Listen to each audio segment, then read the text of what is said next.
नमस्कार, जोहार, आदाब। क्लीन न्यूज झारखंड में आप सभी श्रोताओं का स्वागत है। तो चलिए जानते हैं खबर विस्तार से।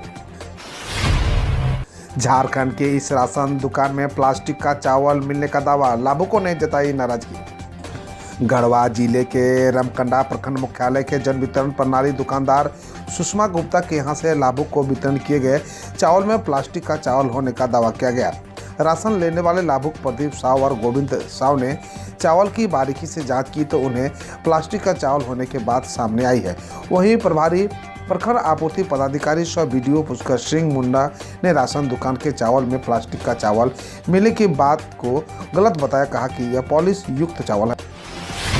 नक्सलियों के खिलाफ गुमला पुलिस को बड़ी सफलता, हथियार के साथ 3 गिरफ्तार। गुमला जिले की पुलिस को प्रतिबंधित उग्रवादी संगठन PLFI के खिलाफ बड़ी सफलता मिली है। उग्रवादी घटना को अंजाम देने की योजना बना रहे 3 उग्रवादियों को पुलिस ने गिरफ्तार किया है। इनमें कामडारा थाना के मुर्गा गांव निवासी प्रेम लोहरा उर्फ प्रेमानंद लोहरा 25 वर्ष, कामडारा थाना के बामडी गांव के निवासी बसंत लोहरा 20 वर्ष व सिमडेगा जिला के कोलेबिरा थाना स्थित के कोरकोटोली अग्रमा के कुलदीप केरकट्टा 37 वर्ष शामिल है। अपने अपने समाज की नब्ज टटोलने में लग गए गिरिडीह में मेयर पद के दावेदार।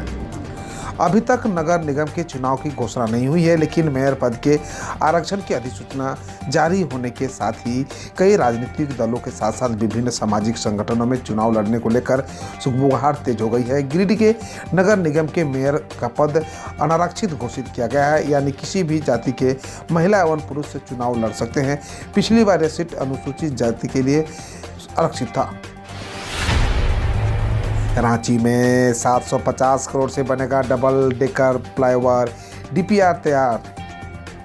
रांची में हरमू चौक से रातू रोड चौराहा से आगे तक डबल डेकर यानी 2 तलों वाला फ्लाईओवर बनेगा। इसके ऊपरी तल की ऊंचाई करीब 60 फीट होगी, जबकि दोनों तल 3-3 लेन वाले होंगे, यानी यह फ्लाईओवर कुल 6 लेन का होगा। पथ निर्माण विभाग द्वारा कंसल्टेशन के रूप में नियुक्त की गई रांची की कंपनी स्पर्श ने इसकी DPR तैयार किया है। झारखंड में बिजली संकट से बड़ी परेशानी, लोड शेडिंग व मरम्मत के नाम पर घंटों कटौती।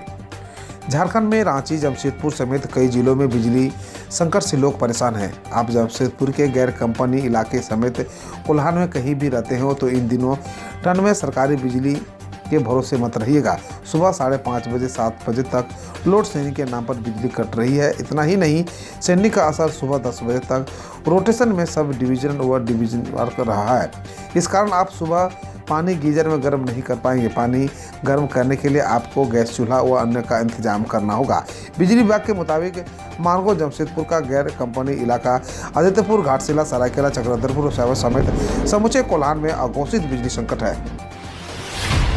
जानिए झारखंड में कब होगी मैट्रिक इंटर की परीक्षा, कब तक जमा होंगे परीक्षा पर मॉडल प्रश्न पत्र, कब होगा जारी। झारखंड में मैट्रिक और इंटरमीडिएट परीक्षा 2023 मार्च में होगी। इसके लिए मॉडल सेट प्रश्न पत्र तैयार करने की प्रक्रिया शुरू हो गई है। संभावना जताई जा रही है कि प्रश्न पत्र 15 जनवरी तक जारी कर दिया जाएगा। मैट्रिक और इंटरमीडिएट परीक्षा 2023 के लिए परीक्षार्थियों का परीक्षा फॉर्म 30 नवंबर तक जमा होगा। विलंब शुल्क के साथ 10 दिसंबर तक फॉर्म जमा हो सकेगा। सरकारी स्कूलों के शिक्षक अब नहीं बनेंगे BLO, बूथ लेवल ऑफिसर के काम से मिलेगी मुक्ति। झारखंड के सरकारी स्कूलों के कोई शिक्षक BLO यानी बूथ लेवल ऑफिसर नहीं बनेंगे। 5 जनवरी 2023 के बाद से उन्हें BLO के काम से मुक्त कर दिया जाएगा। शिक्षक केवल स्कूलों में बच्चों को पढ़ाएंगे और सिर्फ चुनाव के दौरान मतदाता मतगणना प्रक्रिया में शामिल होंगे। भारत निर्वाचन आयोग के निर्देश के बाद राज्य के मुख्य निर्वाचन पदाधिकारी ने इसका निर्णय लिया है कि सभी जिला निर्वाचन पदाधिकारी को इसके निर्देश जारी कर दिए गए हैं। बिहार के ट्रक हादसे में मृतकों की संख्या बढ़कर हुई 12। CM ने घोषित किया 5 लाख का मुआवजा। अधिकारियों के मुताबिक बिहार के वैशाली में तेज रफ्तार ट्रक द्वारा धार्मिक जुलूस में शामिल लोगों को कुचलने से मृतकों की संख्या बढ़कर 12 हो गई है। इसमें बच्चे व महिलाएं शामिल है। ये लोग एक पीपल के पेड़ के सामने पूजा कर रहे थे। मुख्यमंत्री नीतीश कुमार ने कहा कि प्रत्येक मृतकों के परिवारों को 5-5 लाख का मुआवजा दिया जाएगा। BCCI ने खिलाड़ियों के लिए शुरू किया डिजिटल पेमेंट सिस्टम। BCCI ने खिलाड़ियों के लिए एक डिजिटल पेमेंट इंटरफेस शुरू किया है, जिसमें खिलाड़ी किसी जगह से मैच फीस और भत्तों का चालान बना सकेंगे। पहले कागजी कार्रवाई के कारण भुगतान में देरी होती थी, लेकिन डेटाबेस मैनेजमेंट सिस्टम के कागजी कार्रवाई में कमी आएगी। बीसीसीआई सचिव जयसाय ने कहा, समय पर मैच फीस मिले, यह हमारी प्राथमिकता है। रेपिस्ट के साथ उसके माता पिता को मिले 1-2 साल की सजा। कैलाश विजयवर्गीय बेटे।